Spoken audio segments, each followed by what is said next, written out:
बहुत समय पहले की बात है। एक जगह थी जिसका नाम था बदायूं, जो कि कन्नौज में स्थित थी। वहां एक महान राजा रहते थे जिनका नाम था सेतराम सिंह। राजा सेतराम को एक बहुत बड़ा परिवार प्राप्त था जिसमें उनके 100 बेटे थे। राजा का 51वां पुत्र राव सिंहाजी जल्द ही एक महान योद्धा बन जाएगा, लेकिन उसकी कहानी एक असाधारण और खतरनाक घटना से शुरू होती है। जब राव सिंहाजी का जन्म हुआ तो राजा ने एक दासी से जन्म का समय रिकॉर्ड करने को कहा, लेकिन घबराहट में दासी सही समय भूल गई और बाद में गलत समय लिख दिया। जब ज्योतिषी नवजात के सितारों का अध्ययन करने आए तो उन्होंने चार्ट को देखा और चिंतित होकर राजा से कहा कि इस जन्म समय के अनुसार बच्चे का चेहरा ही पिता की मृत्यु का कारण बनेगा। इस अशुभ संकेत ने सेतराम सिंह के दिल में डर पैदा कर दिया। बिना कोई संकोच किए राजा ने बच्चे को दूर ले जाने का आदेश दिया। जल्लाद ने अपने कर्तव्य का पालन करते हुए शिशु को उठाया और उसे एक शेरनी की गुफा में छोड़ दिया, ये सोचते हुए कि जंगली जानवर उसके जीवन का अंत कर देगा।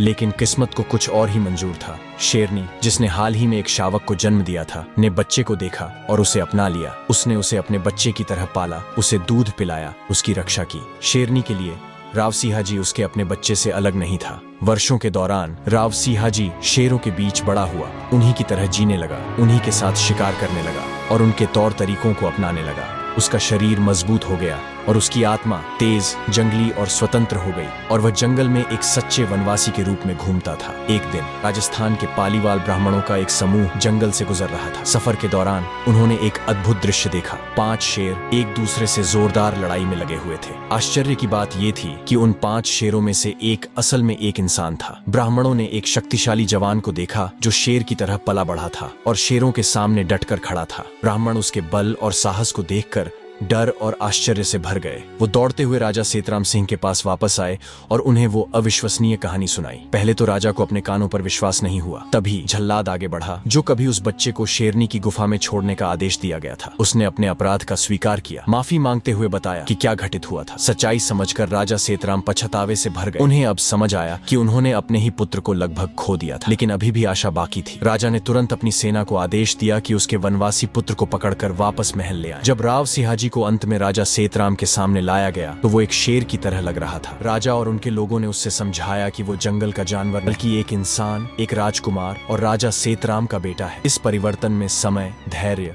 और मार्गदर्शन की जरूरत थी, पर राव सिंहाजी ने अंत में अपनी विरासत को स्वीकार किया और अपने लोगों के रीति रिवाजों को सीखा। इस समय पालीवाल ब्राह्मण, जो लगातार डकैतों के हमलों का सामना कर रहे थे, सुरक्षा के लिए राजा सेतराम के पास आए। उन्होंने राजा से कहा कि वो अपने एक पुत्र को उनकी रक्षा के लिए नियुक्त करें और बदले में वो कर देने का वचन देते हैं। राजा ने अपने 100 पुत्रों में से उन्हें चुनाव का विकल्प दिया। ब्राह्मण राव सिंहाजी की वीरता और शक्ति से प्रेरित होकर उन्हें अपना रक्षक और नेता चुनते हैं। राव सिंहाजी ने अपने 160 विश्वसनीय घुड़सवार सैनिकों के छोटे से दल के साथ राजस्थान में प्रवेश किया। वह पाली के लोगों की डकैतों और आक्रमणकारियों से रक्षा करने के लिए लड़ाई लड़ता रहा। वह जल्द ही एक वीर बन गया, अपनी धरती की रक्षा करते हुए, दुश्मनों को हराते हुए और उस क्षेत्र में शांति लाता हुआ। अंत में राव सिंहाजी की कहानी एक सच्चे बलिदान की कहानी बन गई। उसने अपनी जिंदगी का अंतिम युद्ध एक गायों के झुंड को आक्रमणकारियों से बचाने के लिए लड़ा। वह एक राजकुमार से बढ़कर बन गया था। अब वो एक कहानी था। उसकी वीरता आखिरी सांस तक अकेला लड़ता रहा। शक्ति और समर्पण के लिए याद किया जाने वाला एक अमर योद्धा। राव सिंहाजी का विरासत, एक शेर की माँ का बेटा, आज भी जिंदा है। उनकी कहानी ने प्रसिद्ध लेखक रडयार्ड किपलिंग को भी प्रेरित किया, जो राजस्थान आए। ये कहानी सुनी